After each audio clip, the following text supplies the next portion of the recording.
Esta é a geração que está sendo conhecida por institucionalizar o pecado. E por se multiplicar a iniquidade, o amor se esfriaria nos corações de muitos, disse Jesus. O que é iniquidade? É o pecado legalizado, o pecado planejado, o pecado institucionalizado. Não sei se vocês repararam, mas hoje não se pode chamar mais o pecado de pecado. Não se pode chamar quem rouba de ladrão, não se pode chamar quem trai de adúltero, não se pode chamar mais quem mata de assassino.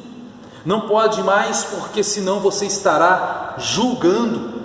Ora, faça-me o favor, a Bíblia diz que a árvore é conhecida pelo fruto que ela produz. Não é julgamento, é uma constatação, é um fato. Quem rouba é ladrão, quem mata é assassino, quem adultera é adúltero, e ponto. Não tem que pôr panos quentes.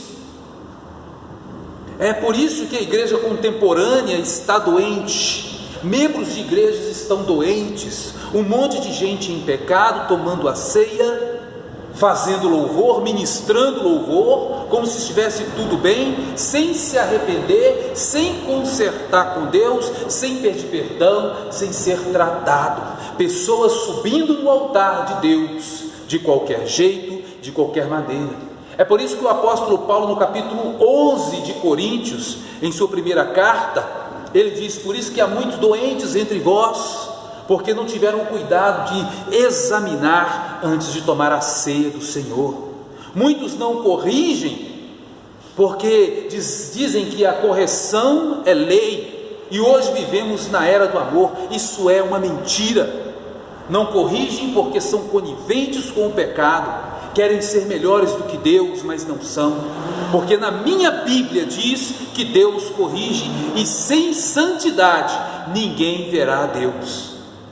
É lamentável ver como certas instituições, denominações religiosas se tornaram grande fonte de lucro, e assim perderam o propósito pela qual elas foram criadas. Em vez de servir a Deus, estão servindo hoje a Mamon. Pessoas roubam, extorquem das igrejas, e ao invés de serem corrigidas, são homenageadas com cargos e honrarias. Pecados encobertos, práticas pecaminosas em eventos encobertas para não manchar as instituições. Mas como fica o Evangelho?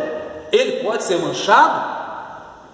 Vivemos em um tempo de uma geração que perdeu o temor de Deus, mas quando a mão de Deus pesar, vai haver muito choro e ranger de dentes. Sem santidade ninguém verá a Deus.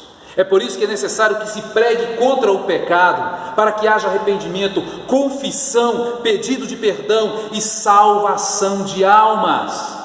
Tem que haver arrependimento, tem que haver confissão de pecados, para que haja cura, pois Deus, Ele é amor, e Ele não rejeita um coração quebrantado, contrito e arrependido.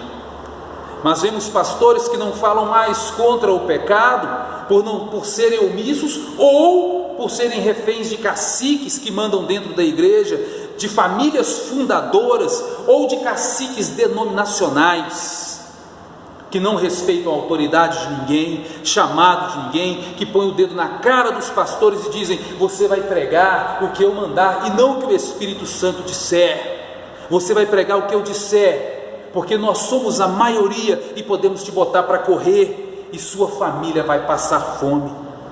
E muitos pastores se sujeitam a isso, e isso é vergonhoso. Não pode falar contra o pecado, porque ferem o sentimento dos pecadores. Mas e os sentimentos de Cristo? Não podem entristecer quem está em pecado, mas pode entristecer o Espírito Santo? Que evangelho é esse que não pode corrigir ninguém?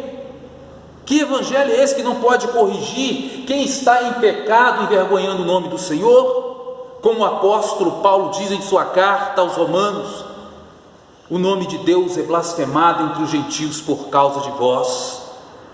Que evangelho é este que não se pode corrigir? É o evangelho do amor. Amor nada. É o evangelho da cumplicidade, da conivência, da complacência. Quem está em Cristo é nova criatura. as coisas velhas passaram, tudo se fez novo. O verdadeiro evangelho corrige, como está escrito lá em 2 Timóteo, no capítulo 3, a partir do verso 16: toda a escritura divinamente inspirada por Deus é útil para o ensino, repreensão, correção e instrução na justiça, para que o homem de Deus seja plenamente preparado para toda boa obra.